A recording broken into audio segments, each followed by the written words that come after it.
Hello everyone, Biswajit math study চ্যানেলে তোমাদের আবারও স্বাগত জানাই। আশা করি প্রত্যেকে খুব ভালো আছো।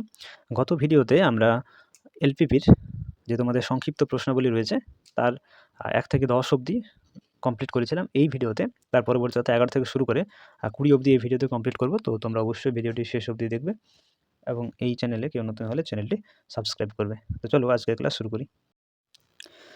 দেখো আজকের ফার্স্ট প্রবলেম, কোশ্চেন নাম্বার 11। একজন আসবাব প্রস্তুতকারক চেয়ার ও টেবিল প্রস্তুত করে। তার কাছে 400 বোর্ডফুট মেহগনি কাঠ মজুত আছে এবং 450 শ্রম ঘন্টা কাজ করার মতো এরকম লেবার আছে, শ্রমিক আছে। একটি চেয়ার তৈরি করতে 5 বোর্ডফুট কাঠ ও 10 শ্রম ঘন্টা লাগে। একটি টেবিল তৈরি করতে আবার 20 বোর্ডফুট কাঠ এবং 15 শ্রম ঘন্টা লাগে। প্রতি চেয়ার বিক্রি করলে সে 45 টাকা করে লাভ হয়, টেবিল বিক্রি করলে 80 টাকা লাভ হয়। তাহলে কত সংখ্যক চেয়ার বা কত সংখ্যক টেবিল তৈরি করলে তার লাভ সর্বোচ্চ হবে তা নির্ণয়ের সমস্যাকে রৈখিক প্রোগ্রামবিধি সমস্যা হিসেবে প্রকাশ করতে হবে। আর এখানে ইনফরমেশন হিসেবে তোমাদেরকে দেওয়া আছে যে 1 বোর্ডফুট মানে হচ্ছে 1/12 ঘনফুট। আচ্ছা, তো এটাকে দেখো একটা বিবৃতিমূলক এটা প্রশ্ন, তো তোমাকে এটাকে সমস্যা আকারে বা প্রশ্ন আকারে প্রকাশ করতে হবে। এখানে তোমাকে কোনো লেখচিত্রের প্রয়োজন হবে না, সমস্যাটা শুধু লিখলেই হবে, সমাধান করার কথা কিন্তু এখানে বলছে না। ঠিক আছে, তো দেখো এখানে টেবিল চেয়ার বলছে যে কত সংখ্যক তৈরি করলে তার লাভটা সর্বোচ্চ হবে। তাহলে এখানে লাভের কথা যেহেতু বলছে, তাহলে এখানে তোমাকে চরম করতে হবে, মানে লাভটা ম্যাক্সিমাইজ করার চেষ্টা করতে হবে। ঠিক আছে, তাহলে কীভাবে ম্যাক্সিমাইজ করা যায় সেটা তোমাকে কিন্তু সমস্যা আকারে লিখতে হবে। তো এখানে আমরা ধরে নেব যে চেয়ার এক্সটি এবং টেবিল ওয়াইটি তৈরি করলে তার লাভ সর্বোচ্চ হবে। তারপরে যা যা আমার বাধা বা কন্ডিশন আছে সেই কন্ডিশনগুলো মাথায় রেখে আমরা সেটা সাজানোর চেষ্টা করব। ওকে, তো চলো ধরে নিই। আচ্ছা, তাছাড়া এটাকে তোমরা যদি ছক হিসেবে একটু সাজাবে তাহলে সাজিয়ে নিতে পারো ইনফরমেশনগুলো, তাহলে বারবার ভাষাটা পড়ার দরকার নেই। তো এখানে আমি ছক করছি না, তোমরা চাইলে করতে পারো, কোনো অসুবিধা নেই। তো এখানে আমরা লিখে নিই যে মনে করি এক্সটি চেয়ার ও ওয়াইটি টেবিল তৈরি করলে লাভ সর্বোচ্চ হবে। ঠিক আছে, এখানে আমরা ধরে নিলাম যে এক্সটি চেয়ার এবং ওয়াইটি টেবিল তৈরি করা হয়, তাহলে আমার লাভটা সবচেয়ে ম্যাক্সিমাম বা ম্যাক্সিমাইজ করা যাবে। ঠিক আছে, লাভটা সর্বোচ্চ হবে। আচ্ছা, এরপর দেখো আমি এক্সটি চেয়ার এবং ওয়াইটি টেবিল তৈরি করব, তাহলে একটি চেয়ার বিক্রি করলে ক টাকা লাভ হয় এবং একটি টেবিল বিক্রি করলে ক টাকা লাভ হয়। দেখো দেওয়া আছে যে একটি যদি চেয়ার বিক্রি করা হয় তাহলে 45 টাকা এবং একটি টেবিল বিক্রি করলে 80 টাকা লাভ হয়। তাহলে এক্ষেত্রে আমার লাভ কী হবে? এক্ষেত্রে লাভ, আমি এখানে এক্সটি চেয়ার তৈরি করে বিকছি, তাহলে একটির জন্য যদি 45 টাকা হয় তাহলে 45 এক্সটির জন্য হবে 45x, এবং একটি টেবিল বিক্রি করলে 80 টাকা লাভ হয়, তাহলে ওয়াইটি টেবিল আমরা বিক্রি করবো, তাহলে এখানে হচ্ছে 80y, তাহলে 45x প্লাস 80y এত টাকা হচ্ছে। ঠিক আছে, তাহলে এটাকে আমরা জেড দ্বারা প্রকাশ করব, তাহলে জেড ইকুয়াল টু হবে 45x প্লাস 80y। তাহলে এটাকে আমাকে সর্বোচ্চ করতে হবে, মানে চরম করতে হবে, কারণ এটা লাভ টাকাকে সবসময় কিন্তু ম্যাক্সিমাইজ করতে হয়। ওকে, তাহলে এটা আমাকে চরম করতে হবে। ওকে, তাহলে এটাই আমার অবজেক্টিভ ফাংশন হবে বা বিশ্বাত্মক অপেক্ষক হবে, Z equals to 45x plus 80y। ওকে, এরপরে তোমাকে বাধাগোষ্ঠী বা কনস্ট্যান্টগুলো দেখতে হবে। ঠিক আছে, লক্ষ্য করে দেখো আবার কোশ্চেনটা। দেখো এরপর আমরা হিসাব করব যে এক্সটি চেয়ার আর ওয়াইটি টেবিল আমরা তৈরি করব, তার জন্য আমার কত কাঠ খরচ পড়বে। লক্ষ্য করে দেখো কোশ্চেনে দেওয়া আছে, দেখো একটি চেয়ার তৈরি করতে 5 বোর্ডফুট কাঠ এবং একটি টেবিল তৈরি করার জন্য 20 বোর্ডফুট কাঠ লাগবে, এটা দেওয়া আছে। এখন মোট কাঠ আছে 400 বোর্ডফুট কাঠ আছে, তাহলে এখানে কাঠের হিসাবটা আমাদেরকে করতে হবে। ঠিক আছে, তো চলো লিখি আবার কোশ্চেন খাতাতে লিখি যে অতএব মেহগনি, যে গাছটার নাম বলছে মেহগনি গাছের কাঠ লাগবে, কত লাগবে? দেখো একটা চেয়ার তৈরি করার জন্য কোশ্চেন বলছিল যে 5 বোর্ডফুট কাঠ লাগে, তাহলে আমি এক্সটি চেয়ার তৈরি করছি, তাহলে এটা হয়ে যাচ্ছে 5x, এবং একটা টেবিল তৈরি করার জন্য 20 বোর্ডফুট কাঠ লাগে, এখানে ওয়াইটি টেবিল তৈরি করছি, তাহলে 20 × y হচ্ছে। এখন মোট কাঠ বলে দেওয়া আছে 400 বোর্ডফুট, তাহলে আমার শর্তটা কী হয়ে যাবে? শর্ত হচ্ছে 5x plus 20y less than or equal to 400, তাই না? এদের যে সমষ্টি আমার এক্সটি এবং ওয়াইটি চেয়ার টেবিল তৈরি করতে যত কাঠ খরচ হয়, ঠিক আছে, সেটা অবশ্যই কিন্তু 400 সমান হবে, মানে 400 বর্গফুটের সমান, কিংবা তার থেকে কম হবে। 400 থেকে তো বেশি হবে না, বেশি হলে তো আমার তো অত কাঠই নেই। তাহলে 400 বর্গফুট কাঠ আছে, তাহলে আমরা যে এক্সটি ওয়াইটি টেবিল তৈরি করবো, সে টেবিলে মোট কাঠটা সেটা 400 সমান হতে পারে, 400 বর্গফুটের সমান, কিংবা তার থেকে কম হলেও চলবে, বেশি হলে তো চলবে না, কারণ অত কাঠই তো নেই, তাহলে চেয়ার টেবিল তৈরি করা যাবে না। তাহলে এটা লেস দেন অর ইকুয়াল 400 হবে। তাহলে এটাকে তুমি 1 নম্বর সমীকরণ নাম দিতে পারো, ঠিক আছে। এরপরে আবার চলো কোশ্চেনটা দেখো, এরপরে আমরা বের করবো যে শ্রম ঘন্টা কত লাগছে। ওকে, দেখো কোশ্চেনে লক্ষ্য করে দেখো যে মোট 450 শ্রম ঘন্টা কাজ করার মতো শ্রমিক কিন্তু আছে, আর একটা চেয়ার তৈরি করতে 10 শ্রম ঘন্টা লাগে, আর একটা টেবিল তৈরি করার জন্য 15 শ্রম ঘন্টা লাগে। তো চলো এবার খাতাতে লিখে নিই। দেখো তাহলে আমি লিখি যে মোট শ্রম ঘন্টা লাগবে, শ্রম ঘন্টা লাগবে। দেখো এখানে বলে দেওয়া আছে যে একটা চেয়ার তৈরি করতে 10 শ্রম ঘন্টা লাগে, আমি এক্সট্রা চেয়ার তৈরি করছি, তাহলে 10x হয়ে যাচ্ছে। একটা টেবিল তৈরি করার জন্য শ্রম ঘন্টা লাগে 15, এখানে আমি ওয়াইটা টেবিল তৈরি করছি, তাহলে 15y। এবার শ্রম ঘন্টাটা দেওয়া আছে 450, কারণ 450 শ্রম ঘন্টার মধ্যেই কিন্তু কাজ করতে হবে, মানে অত শ্রমিক অ্যাভেলেবেল আছে, ঠিক আছে। তাহলে এটা তার সমান হবে, কিংবা তার থেকে কম হতে পারে, কিন্তু তার থেকে বেশি হওয়া যাবে না, ঠিক আছে। তাহলে এটা শর্তটা কী হবে? শর্তটা হচ্ছে 10x + 15y less than or equal 450, ঠিক আছে। তাহলে একটা টেবিল তৈরি করার জন্য, একটা টেবিল তৈরি করার জন্য 10-15 শ্রম ঘন্টা দেওয়া আছে। আমি এক্সটি ওয়াইটি চেয়ার টেবিল তৈরি করবো, তার জন্য আমি দেখলাম যে মোট এত শ্রম ঘন্টা হচ্ছে, সেটা অবশ্যই 450-এর সমান হবে, কিংবা তার থেকে কম হবে, কারণ তার থেকে বেশি হলে তো তার দাম লেবার অ্যাভেলেবেল নেই, তাহলে তো আমরা কাজটা করতে পারছি না। তাহলে 450-এর সমান কিংবা 450 থেকে কম হবে। ওকে, তাহলে এটাই হবে আমার 2 নম্বর সমীকরণ, ঠিক আছে। এবার যদি আমি এটাকে সংক্ষেপে একটু লিখে নিই, তাহলে আমি শর্তগুলো আলটিমেটলি কী পাচ্ছি। এখানে সমস্যাটি হবে, এখানে আমি পেলাম z = 45x + 80y, যেটাকে চরম করতে হবে। আর এখানে সমীকরণ দুটো পেলাম, 5x + 20y less than or equal to 400। আরেকটা বাধাগোষ্ঠী পেলাম, 10x + 15y less than or equal to 450 দুটা। আর x less than or equal 0 এবং y less than or equal 0। এটা তো হবেই, কারণ আমি যে চেয়ার টেবিলগুলো তৈরি করবো, সেগুলো হয় না তৈরি করতে পারি, কিন্তু সেগুলো তো নেগেটিভ তৈরি করা যায় না। তাহলে অবশ্যই চেয়ার ও টেবিলের সংখ্যাগুলো গ্রেটার দেন ইকুয়াল 0 এবং ওয়াইটাও গ্রেটার দেন ইকুয়াল 0 হবে, ঠিক আছে। তো এটাই হবে আমাদের সমস্যাটি, ঠিক আছে। এরপর দেখো কোশ্চেন নাম্বার 12, প্রতি গ্রাম F1 খাদ্যে 5 একক ভিটামিন এ আর 6 একক ভিটামিন বি আছে। আচ্ছা, প্রতি গ্রাম F1 খাদ্যের মূল্য 20 পয়সা, প্রতি গ্রাম F2 খাদ্যে 8 একক ভিটামিন এ আর 10 একক ভিটামিন বি আছে, এবং F2 খাদ্যের মূল্য হচ্ছে 30 পয়সা দেওয়া আছে। প্রত্যেক লোকের দৈনিক 80 একক ভিটামিন এ ও 10 একক ভিটামিন বি দরকার। ন্যূনতম কত খরচ করলে একজন লোকের পক্ষে প্রয়োজনীয় 2 ধরনের ভিটামিন গ্রহণ করা সম্ভব হবে, তার কি প্রোগ্রামবিধি সমস্যার উপর প্রকাশ করতে হবে, ঠিক আছে। তো আমি তোমাদেরকে একটা কথা বলবো, এই টাইপের হুবহু একটা কোশ্চেন আমরা কনসেপ্টের ভিডিওতে আমি তোমাদেরকে বোঝানোর জন্য এক্সাম্পল দিয়ে বলেছিলাম। তো একদম হুবহু এটার মতোই বটে। আমি বলবো যে তোমার কনসেপ্টের ভিডিওটা আশা করি প্রত্যেকে তোমরা দেখেছো। যেভাবে করেছিলাম, প্রথমে একটা ছক করেছিলাম, দেখবে ওই ছক করে তারপর ইনফরমেশানগুলো আমরা সমস্যা আকারে লিখেছিলাম। তো আমি বলবো খাতায় লিখে, ঠিক আছে, তোমরা এটাকে ছক হিসেবে প্রথমে করো, আর তারপরে সমস্যার উপর প্রকাশ করো। আগেরটার মতোই হবে। তোমরা আগেরটা যদি ঠিকঠাক করে বুঝতে পেরেছো, তাহলে অবশ্যই বারেরটাও পারবে, ঠিক আছে। তাহলে এটা তোমাদের বাড়ি কাজ থাকছে, তোমরা বাড়িতে করে নেবে। ওকে, আমার বিশ্বাস তোমরা করতে পারবে, ঠিক আছে। দেখো এরপর কোশ্চেন নাম্বার 14, নিচে রৈখিক প্রোগ্রামবিধি সমস্যার কার্যকর অঞ্চলের ফিজিবল রিজনের প্রান্তিক বিন্দুগুলি মানে কর্নার পয়েন্টস নির্ণয় করো, যেখানে z = x কে চরম করো যখন বাধাগোষ্ঠী দেওয়া আছে 3x + 2y less than or equal 12 এবং 2x + 3y less than or equal 13 এবং x greater than or equal 0, y greater than or equal 0। ওকে, তো আমরা যেভাবে আগের অঙ্কগুলো করতাম সেভাবেই কিন্তু এই অঙ্কটা আমরা সলভ করব। ওকে, তাহলে এক্ষেত্রে দেখো তোমাকে এই রৈখিক প্রোগ্রামবিধি যে সমস্যাটা দেওয়া আছে তার কার্যকর সমাধান অঞ্চলটা বের করতে হবে, তারপরে প্রান্তিক বিন্দুগুলি মানে কর্নার পয়েন্টসগুলো তোমাকে নির্ণয় করতে হবে, যেখানে z = x তোমার অবজেক্টিভ ফাংশন হিসেবে z = x দেওয়া আছে, এটাকে চরম করতে হবে। আর কনস্ট্যান্টগুলো বাধাগোষ্ঠীগুলো দেওয়া আছে, এই দুটো তোমাকে লিনিয়ার ইন্টিগ্রেশন দিয়েছে, ঠিক আছে। তো চলো আমরা যেভাবে করতাম 3টা স্টেপে আমরা এই সমস্যাটির সমাধান অঞ্চলটা নির্ণয় করব। ওকে, তো আমাদের ফার্স্ট স্টেপ কী ছিল? ফার্স্ট স্টেপে আমরা লিনিয়ার ইকুয়েশন বানাতাম, অর্থাৎ অসমীকরণগুলোকে আমরা সমীকরণে কনভার্ট করতাম। তো সেটাই আমাদের ফার্স্ট স্টেপ ছিল। তো চলো আমরা ফার্স্ট স্টেপ করি, ঠিক আছে। তাহলে 3x + 2y less than or equal 12 এবং 2x + 3y less than or equal to 13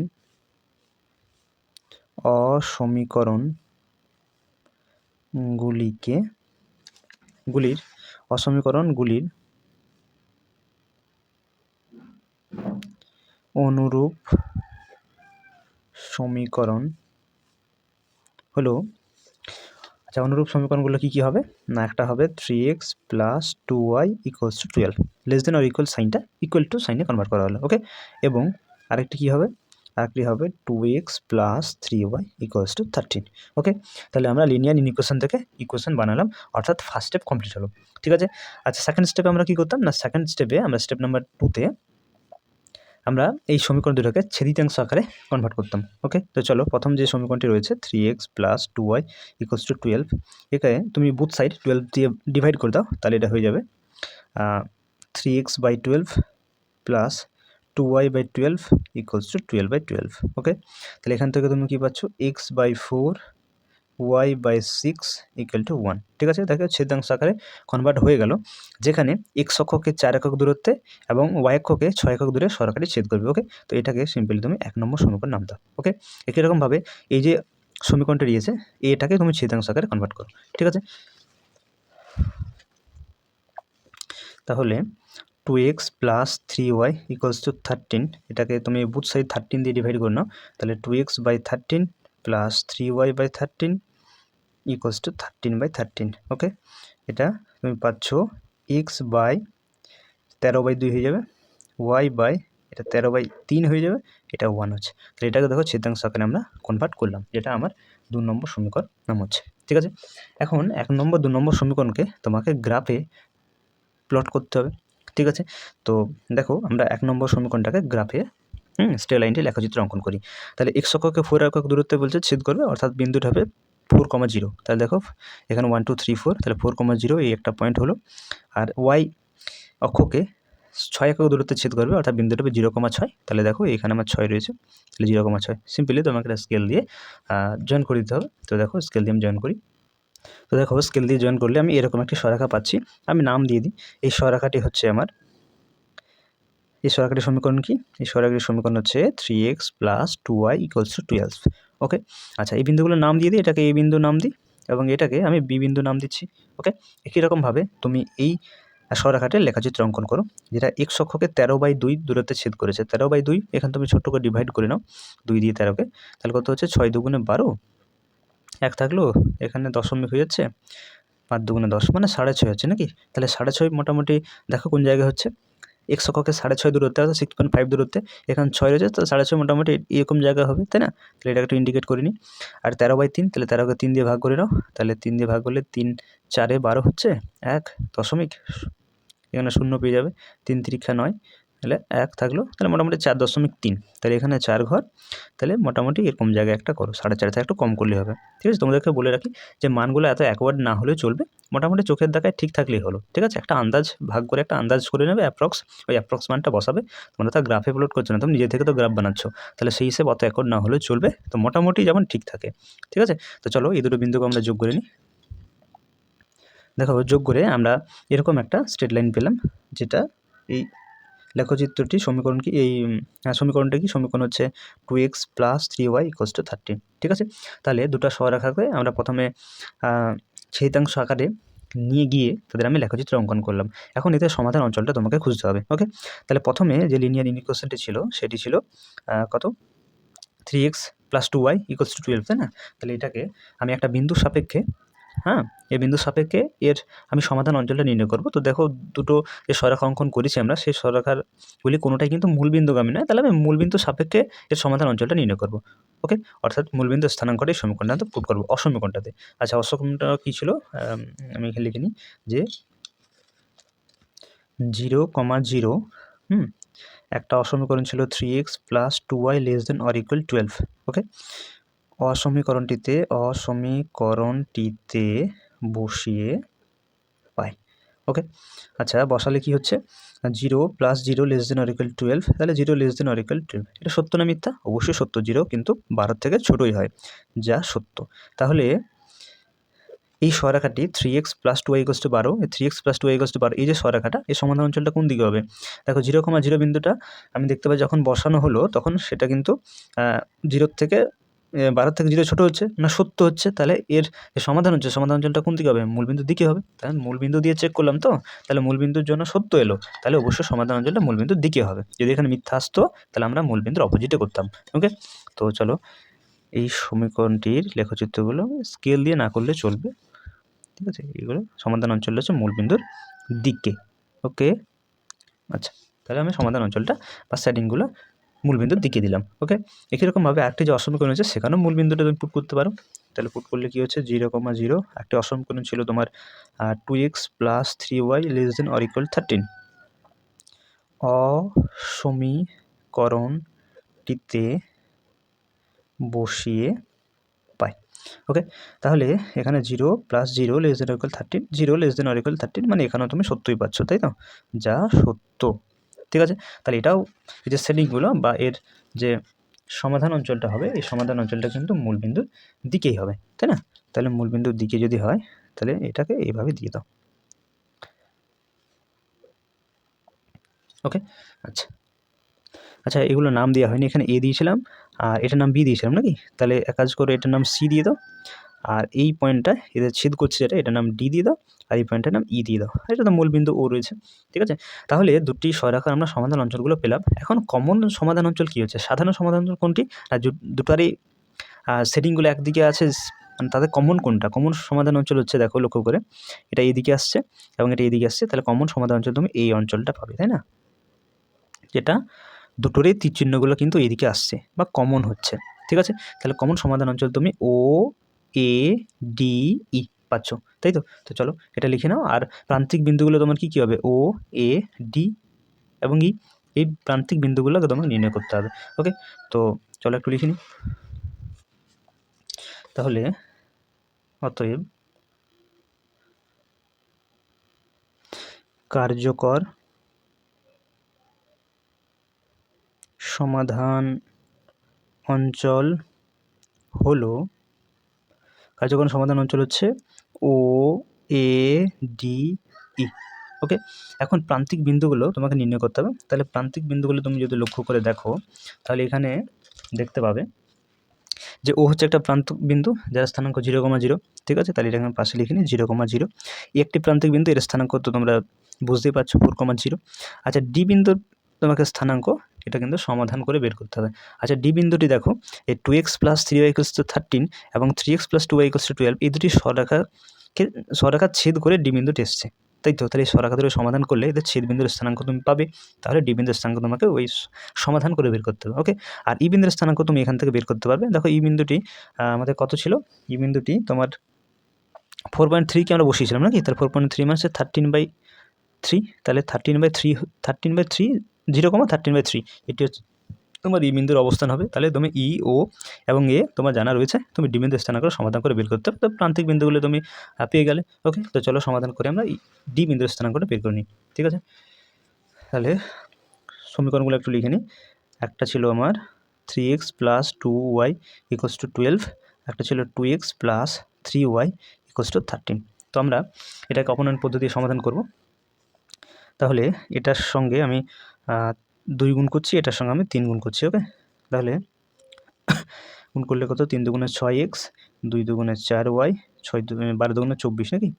3 দুগুণে 6x, 2 দুগুণে 4y, 12 দুগুণে 24, আর এটা হয়ে যাচ্ছে 3 দুগুণে 6x, 3 তিরিকা 9y, 3 তেরাং 39 নাকি? তো সিম্পলি বিয়োগ করে নাও, এখানে বিয়োগ করো।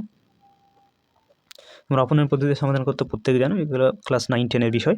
এখানে মাইনাস হয়ে যাচ্ছে, এটা ক্যান্সেল আউট হয়ে যাচ্ছে, এখানে মাইনাস হলো, তাহলে -5y থাকছে, এটাও মাইনাস হয়ে যাচ্ছে, এখানে বিয়োগ করলে তুমি কত হবে? এই 6 আর 9, 6 9 15 নাকি? -15 পাচ্ছ। তাহলে এখান থেকে তুমি y এর মান 3 পাবে নাকি? তাহলে হচ্ছে y এর মান 3, তুমি এখানে সিম্পলি যে কোনো একটা সমীকরণে বসিয়ে দাও। ধরো 3x + 2y = 12 ছিল, এখানে তুমি y এর মানটা 3 পুট করো, তাহলে 3x + 2 × 3 = 12, তাহলে 3x + 6 = 12, তাহলে 3x সমান হচ্ছে 6, তাহলে x সমান কত? x সমান হচ্ছে 2। তাহলে তুমি ডি বিন্দুর স্থানাঙ্ক কত পাচ্ছ? অতএব ডি বিন্দুর স্থানাঙ্ক হলো কত? 2,3 দেখো 2 আর ওয়ার মানটা 3 আসছে, তাহলে বিন্দুটি হচ্ছে 2,3, অর্থাৎ দুটি সরেখা 2,3 বিন্দুতে তারা ছেদ করেছে, তাদের এটাই হচ্ছে সমাধান। তাহলে এখন প্রত্যেকটি প্রান্তিক বিন্দুর তুমি কিন্তু প্রান্তিক বিন্দুগুলো নির্ণয় করতে পারবে। তো সিম্পলি আমি ভাষা দিয়ে সেটা লিখে দিই। হ্যাঁ, অতএব রৈখিক প্রোগ্রাম বিধি সমস্যার যে কার্যকর অঞ্চল, সেই কার্যকর অঞ্চলের প্রান্তিক বিন্দুগুলি হলো, একটা আমি মূল বিন্দু পেয়েছিলাম যার স্থানাঙ্ক 0,0, একটা বিন্দু আমি এ পেয়েছিলাম যার স্থানাঙ্ক 4,0, তোমরা ছবিতে দেখে নেবে, ছবিটা আমি দেখাতে পারছি না। ওকে, 4,0, একটা ছিল আমার ডি বিন্দু যার স্থানাঙ্ক এই যে আমি এক্ষুনি পেলাম 2,3, আর একটি ই বিন্দু যার স্থানাঙ্ক 0,13/3, 0,13/3। তাহলে এই চারটি তুমি প্রান্তিক বিন্দু পাচ্ছ সমাধান অঞ্চল হিসেবে, তোমার ও এ ডি ই হচ্ছে। ওকে, এরপর দেখো কোশ্চেন নাম্বার 15, লেখচিত্রের সাহায্যে 40 নম্বর প্রশ্নের রৈখিক প্রোগ্রাম বিধি সমস্যার প্রান্তিক সমাধান অপটিমাল সলিউশন নির্ণয় করো, যেটা চরম মানও নির্ণয় করো। তো এই 15 নাম্বার যে প্রশ্নটি রয়েছে তা 40 নাম্বার প্রশ্ন রিলেটেড, ওটার থেকেই জিজ্ঞাসা করছে। তো আমরা 14 নম্বর সমস্যাতে আমরা রৈখিক প্রোগ্রাম বিধি সমস্যার যে লেখচিত্রটা পেয়েছিলাম, সেই লেখচিত্রের সমাধানটা একবার একটু দেখে নিই। লক্ষ্য করে দেখো, এই লেখচিত্রে প্রান্তিক বিন্দুগুলো ছিল আমার ও এ ডি ই পেয়েছিলাম, তাই তো, যার স্থানাঙ্কগুলো ও বিন্দু মূলবিন্দু যার স্থানাঙ্ক 0,0, একটা প্রান্তিক বিন্দু এ যার স্থানাঙ্ক 4,0 পেয়েছিলাম, একটি প্রান্তিক বিন্দু ডি যার স্থানাঙ্ক আমরা সমাধান করে 2,3 পেয়েছিলাম, একটি প্রান্তিক বিন্দু ই ছিল যার স্থানাঙ্ক 0,13/3। ঠিক আছে, তো এই প্রান্তিক বিন্দুগুলো আমি পেয়েছিলাম। তো এখানেও এই প্রান্তিক বিন্দুগুলো একটু লিখে নিই। ওকে, তো দেখো তাহলে রৈখিক প্রোগ্রাম বিধি সমস্যার কার্যকর অঞ্চলের প্রান্তিক বিন্দুগুলি হলো, আরেকবার একটু লিখে নিই, একটা মূল বিন্দু 0,0 ছিল ও একটা এ যেটা স্থানাঙ্ক 4,0, একটা ছিল ডি যার স্থানাঙ্ক সমাধান করে আমরা 2,3 পেয়েছিলাম, একটা বিন্দু ই যার স্থানাঙ্ক 0,13/3। ওকে, আচ্ছা,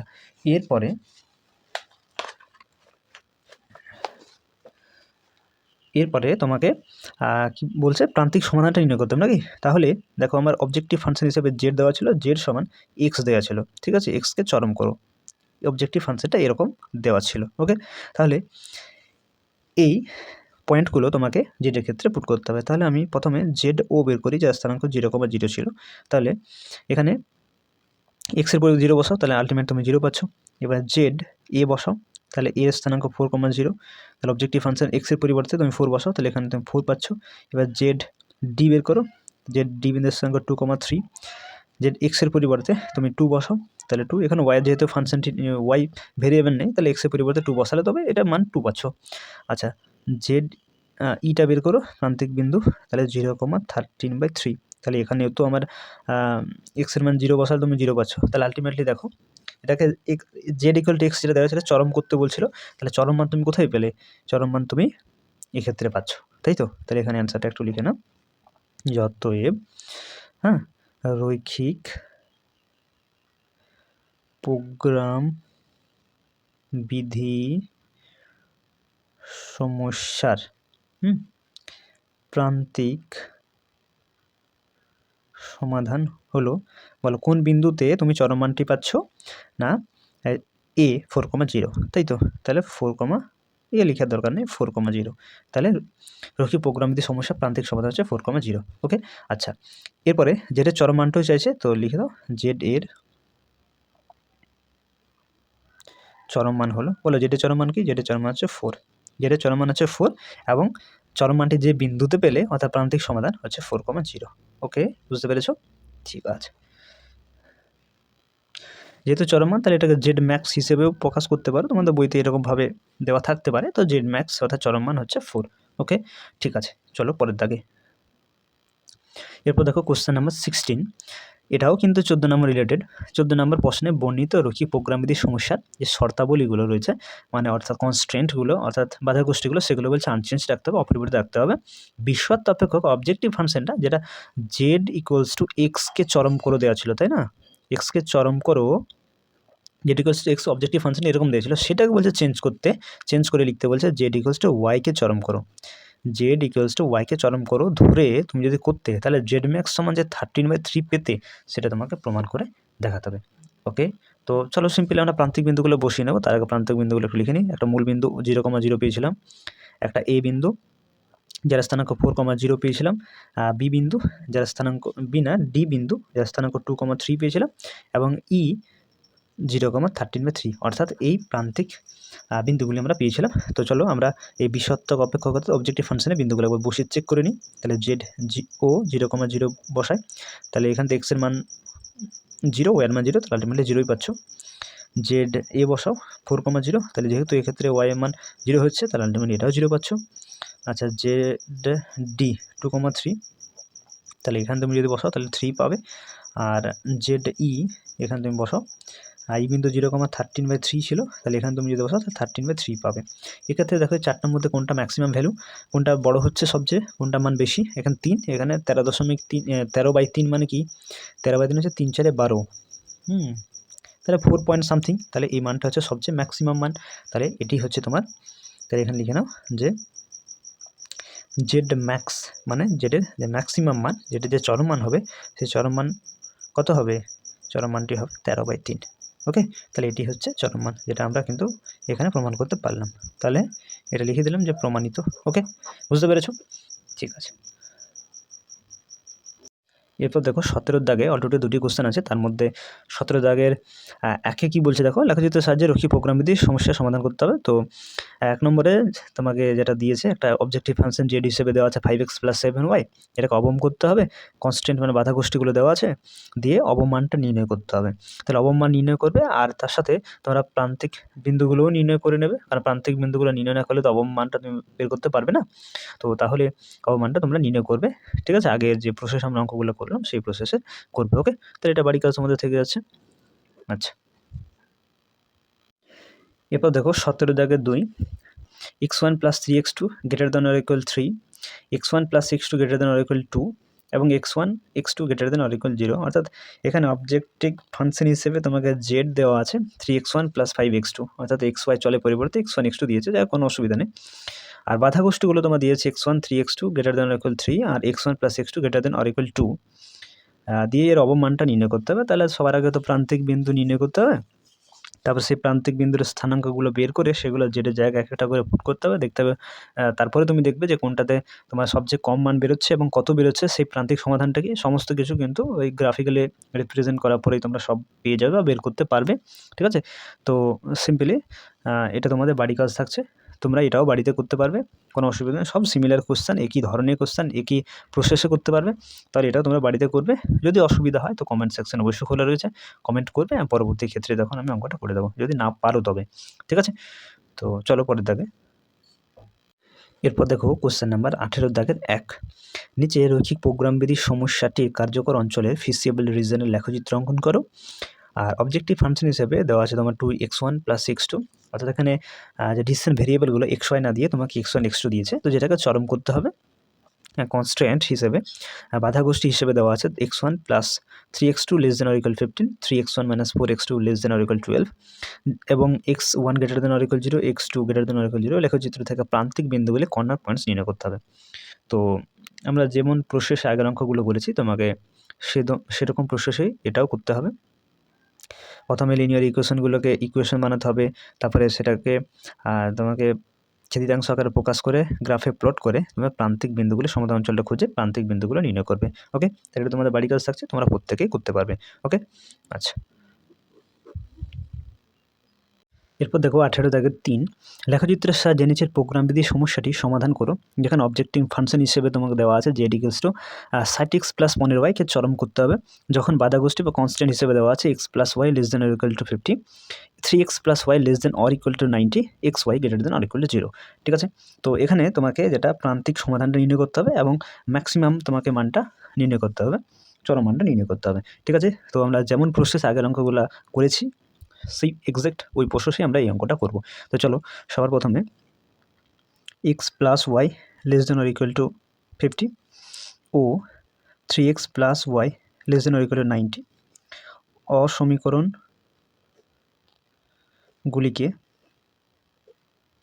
অসমীকরণগুলির ঠিক আছে, অসমীকরণগুলির অনুরূপ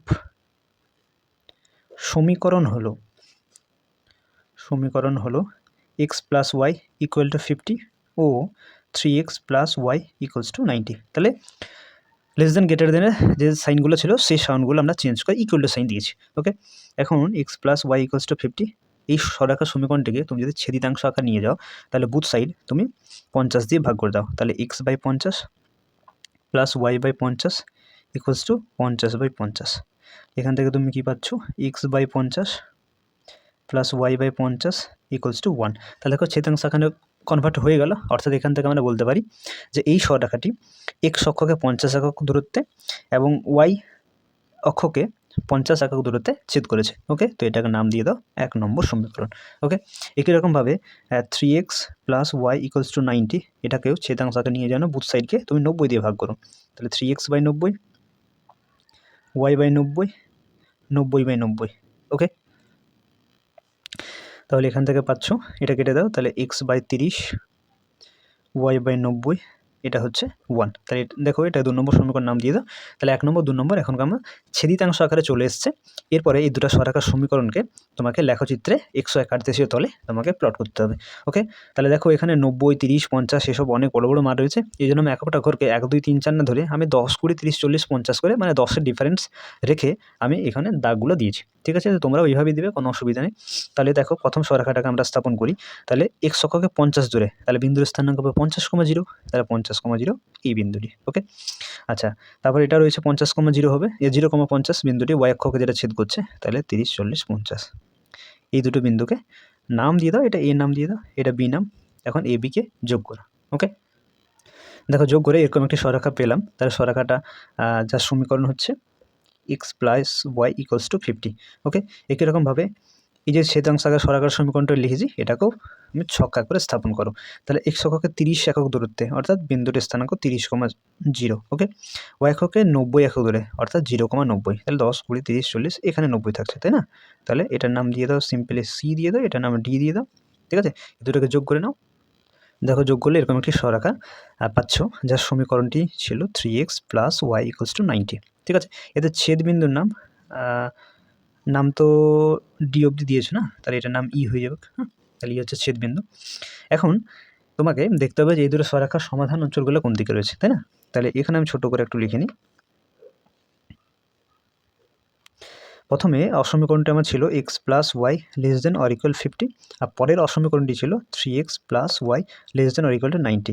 এখানে আমরা মূল বিন্দু সাপেক্ষে এর সমাধান অঞ্চলটি নির্ণয় করব। তাহলে মূল বিন্দু স্থানাঙ্ক এখানে বসিয়ে দাও, এটা 0, এটাও 0 <= 50, 0 <= 50, অবশ্যই 0 50-এর থেকে ছোট হয়, তাহলে এখানে তুমি সত্য পাচ্ছ।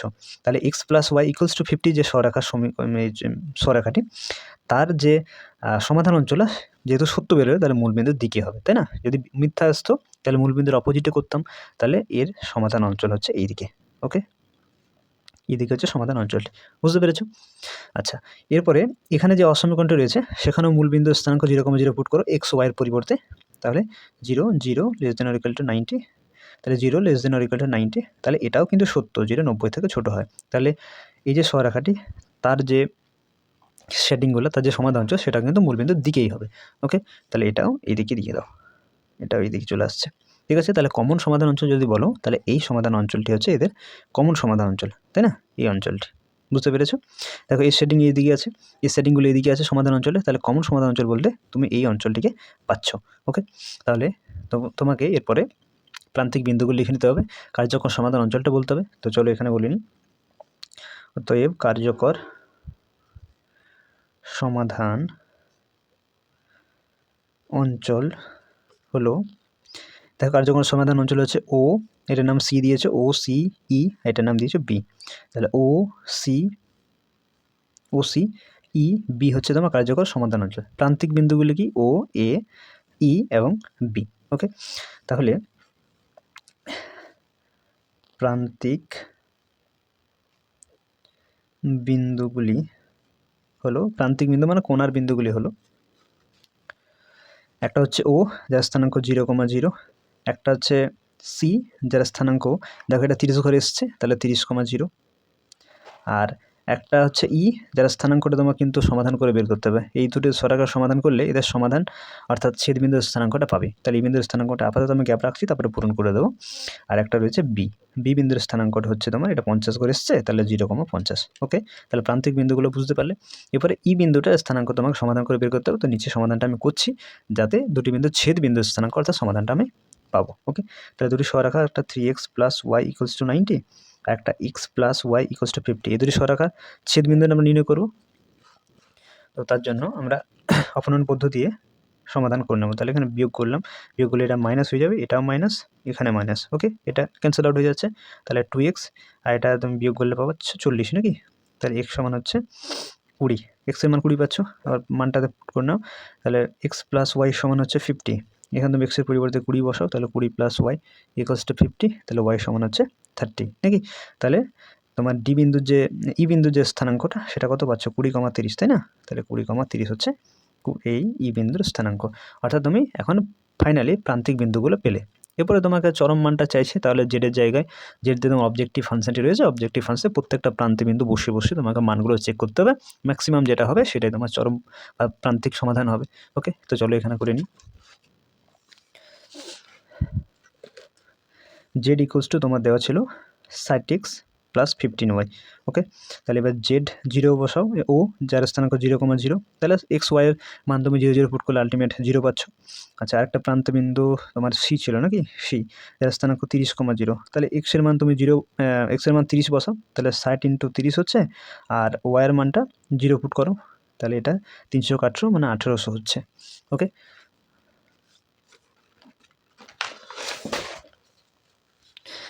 এরপরে জেড একটি প্রান্তিক বিন্দু ই যেখানে আছে তোমার 20,30 হচ্ছে ই বিন্দুর স্থানাঙ্ক, তাহলে এক্সের পরিবর্তে 20 এবং ওয়াইয়ের পরিবর্তে 30 বসাও। ওকে, তাহলে একটু ক্যালকুলেট করো কী হচ্ছে। এখানে 6 × 2 = 12 মানে 1200, এখানে 3 × 15 = 45, তাহলে 450 মানে আলটিমেটলি হচ্ছে 1600 নাকি। হ্যাঁ, 1650 হচ্ছে। আচ্ছা, জেড এরপরে একটা বিন্দু প্রান্তিক বিন্দু হচ্ছে বি নাকি, বি বিন্দুর স্থানাঙ্ক 0,50 এসছে, তাহলে তুমি এক্সের জায়গায় 0 এবং ওয়াইয়ের পরিবর্তে 50 বসাও, তাহলে কত হচ্ছে 5 × 75 মানে 750 হচ্ছে নাকি, তাহলে 750 পাচ্ছ। তাহলে এখান থেকে তুমি দেখতেই পাচ্ছ যে চরম মান হচ্ছে তোমার 1800 হচ্ছে, যার প্রান্তিক সমাধান যদি বলো তাহলে 30,0 হবে। তো এখানে লিখে নাও সমস্যাটির প্রান্তিক সমাধান, সমস্যাটির প্রান্তিক সমাধান হচ্ছে 30,0 এবং জেড ম্যাক্স, যেটা যে ম্যাক্সিমাম মান, সেই ম্যাক্সিমাম মানটি হচ্ছে 1800। ঠিক আছে, তো এটি অ্যান্সার হবে। ওকে, বুঝতে পেরেছো? ঠিক আছে। এরপর 19 দাগ এবং 20 দাগের যে সমস্যাগুলো রয়েছে সেগুলো তোমরা বাড়িতেই করে নেবে, সব সিমিলার কোশ্চেন। ঠিক আছে, তোমরা বাড়িতে সুন্দরভাবে করতে পারবে, কোনো অসুবিধা নেই। দেখো 19 নম্বরে কী বলছে, একটা রৈখিক প্রোগ্রাম বিধি সমস্যা দেওয়া আছে, অবজেক্টিভ ফাংশন হিসেবে জেড = 2x + 3y দেওয়া আছে, এটাকে তোমাকে চরম করতে হবে। এখানে বাধাঘষি হিসেবে দেওয়া আছে এগুলো। লেখচিত্রের সাহায্যে দেখা যাচ্ছে সমস্যাটি কোনো কার্যকর সমাধান অঞ্চল নেই, মানে ফিজিবল সলিউশন পাওয়া যাবে না। ঠিক আছে, তো তোমরা যখন গ্রাফে প্লট করবে, স্ট্রেট লাইনগুলো যখন লেখচিত্র অঙ্কন করবে তখন দেখবে তাদের সমাধান অঞ্চলগুলো অত উল্টো দিকে হবে, যার জন্য কোনো কার্যকর সমাধান অঞ্চল পাবে না। তো সেটাকে তোমাকে প্রুভ করে দেখাতে হবে। এরকম সমস্যা আমরা আগেও একটা করেছি, তাহলে তোমরা অবশ্যই করতে পারবে। ঠিক আছে, তাহলে 19 দাগের যে সমস্যাটা রয়েছে এটা তোমাদের বাড়ি কাজ থাকছে। ওকে, কীরকমভাবে তুমি 20 দাগেরটা যদি দেখো 20 দাগেরটাও দেওয়া আছে যে লেখচিত্রের সাহায্যে রৈখিক প্রোগ্রাম দিয়ে সমস্যাটিকে সমাধান করতে হবে। তো অবম মান এখানে অবম করতে হবে, বাধাগোষ্ঠী হিসেবে এগুলো দেওয়া আছে, তাহলে ছবিগুলো আঁকবে, আঁকে সমাধান অঞ্চল বের করবে। ঠিক আছে, আর অবমানটাও বের করে দেবে, কোনো অসুবিধা নেই। ঠিক আছে, তো এটাও তোমাদের বাড়ি কাজ থাকছে, তোমরা এগুলো বাড়িতে করতে পারবে, সব সিমিলার কোশ্চেন, তো এই জন্য করছি না। ওকে, আর যদি তাও অসুবিধা হয়, বাড়িতে যদি করতে না পারো, তো কমেন্ট সেকশন খোলা রয়েছে, তোমরা কমেন্ট করবে, পরবর্তী ভিডিওতে সেটা আমি করে দেবো। ওকে, তো তাহলে আজকে এই অবধি থাক, দেখা হচ্ছে পরবর্তী ভিডিওতে। ওকে।